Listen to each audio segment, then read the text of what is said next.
Graça, paz e alegria. A porção de hoje recomendada para a leitura da Bíblia em um ano no plano sequencial é 2 Reis do capítulo 20 ao capítulo 22. Isaías diz para Ezequias que sua enfermidade é para a morte. Ezequias chora diante do Senhor, ora buscando ao Senhor, e Isaías recebe a orientação que é para voltar ao rei e então declarar que em 3 dias o rei estaria novamente na casa do Senhor. E acontece a confirmação com base na sombra do sol, que volta. Avançar seria o normal, as horas passam, mas voltar, o relógio voltar para trás, foi realmente uma interferência divina. Então, e aí nós falamos a respeito dessa passagem quando comentamos a respeito de um outro evento envolvendo o sol lá em Josué. É a mensagem de número 59 dessa nossa sequência. E na descrição desta mensagem você encontra o link para acessar essa outra anterior. Eu estou recomendando porque no final daquela mensagem eu li o trecho de um livro que fala a respeito de uma crise envolvendo computadores e a contagem do tempo, e lá cita tanto o texto de Josué, que era o daquela mensagem, como cita o texto do sol que volta no relógio da porção de hoje. Nunca é demais lembrar, se você está assistindo ou ouvindo essa mensagem a partir de uma recomendação de blog, rede social ou um grupo de mensagens de aplicativo de smartphone, você vai precisar ir até a origem, até o local onde a mensagem está de fato hospedada, e lá na descrição da mensagem você encontra o link para essa outra mensagem que eu estou recomendando. O fato de ter sido um rei que buscava a vontade do Senhor e ter sido abençoado dessa forma, com a cura e com mais tempo de vida, não fez com que ele não fizesse bobagem. Entende-se que a ideia de mostrar os bens e mostrar essas coisas todas para a comitiva que veio da Babilônia para comemorar, dar cumprimentos por conta da melhora dele depois da doença, entende-se que ele fazer esse gesto de mostrar as coisas, os bens, seria uma forma de mostrar que ele tinha poder, que ele tinha riquezas. Nós podemos até ter essas coisas, mas quem nos permite ter é o Senhor, e aí quer tenhamos, quer não tenhamos, nós devemos declarar a nossa confiança única e exclusivamente no Senhor.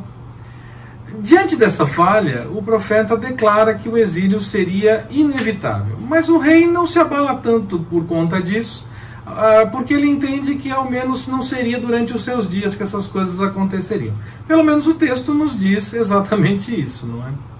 Mesmo sendo o responsável por uma nação, ele ainda estava mais preocupado com as suas coisas, o seu tempo, o seu reinado. Mesmo tendo buscado o Senhor, mesmo tendo orado e tendo sido abençoado, mesmo tendo aquela vitória numa batalha que nem aconteceu de fato, ainda assim, o texto nos revela então que com esse procedimento, ele era de fato um ser humano. E então ele quis mostrar a riqueza, ele quis mostrar que tinha poder. Ele não se preocupou com algo tão duro para a nação, porque não seria exatamente durante os seus dias. A Bíblia não esconde essas coisas, e é exatamente isso que me faz entender que ela tem autoridade em seus textos.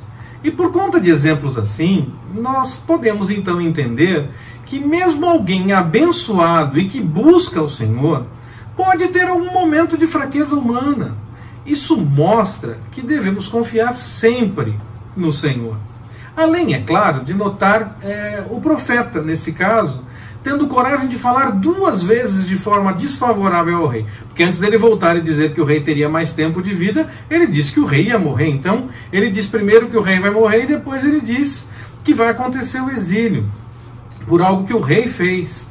Então, ele foi duro, o profeta foi duro ao dizer essas coisas para o rei.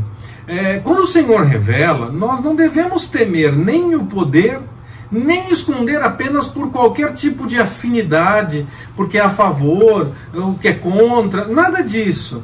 Nós devemos falar aquilo que o Senhor realmente nos revela, aquilo que nós notamos diante do que está acontecendo e aquilo que o Senhor nos revela.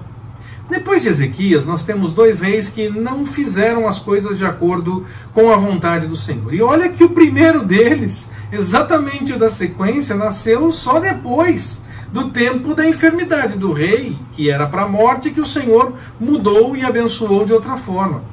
O rei ganhou 15 anos, e o filho que assume tinha 12. Era para conhecer muito bem a história, então, e mesmo assim foi por outro caminho. Vemos uma nova conspiração em Judá, mas em Judá as coisas eram diferentes. Em Israel, quando acontecia uma conspiração, mudava a dinastia, mudava a família que tinha o comando do trono e o comando da nação. No caso de Judá, não. A dinastia de Davi era mantida mesmo com conspirações. E Josias começa então o seu reinado, e diz o texto que ele fez as coisas de acordo com a vontade do Senhor. E mesmo assim, quando o livro é encontrado e leem para ele do livro, ele nota o quanto estavam longe de realmente fazer a vontade do Senhor, o quanto durante muito tempo isso não foi observado. Acredita-se que o livro encontrado aqui seja o livro de Deuteronômio. Pode ser realmente o livro de Deuteronômio, o livro que nós conhecemos como Deuteronômio, como pode ser uma daquelas cópias que foram feitas em determinados momentos que nós vemos no Pentateuco. Nós lemos essa revelação no Pentateuco algumas vezes. Há alguns momentos em que se fala que uma cópia foi escrita depois de um determinado evento, depois de uma determinada situação. Bom, qual livro foi de fato encontrado? Acredita-se mesmo que é o Deuteronômio, é a tese mais defendida, mas pouco importa qual livro foi esse, porque o importante era o conteúdo desse livro que falava a respeito da vontade do Senhor. E aí ele revelou que o povo estava longe dos caminhos do Senhor. E o rei se preocupou com isso. Ele buscou a revelação e foi confirmado que a distância da vontade do Senhor faria com que a punição se tornasse de fato uma realidade. Mas isso aconteceria depois dos dias do rei Josias. Nós precisamos, então, todos os dias, encontrar o livro da lei do Senhor. Não a lei do Antigo Testamento, mas a palavra do Senhor. Buscar nele mesmo a revelação, para que possamos seguir vivendo de acordo com a sua vontade. E para evitarmos momentos como os que viveu o rei Ezequias, de fazer algo por vontade própria ou por entendimento pessoal. E claro, caso isso aconteça, somos humanos, nós devemos nos acertar o mais rapidamente possível com o Senhor e buscar de fato as coisas de acordo com a vontade dele. Essa busca pela vontade do Senhor é um grande desafio e devemos assumi-lo todos os dias para viver sempre de acordo com a sua vontade. Que o Senhor nos abençoe. Forte abraço, até mais, permitindo o Senhor.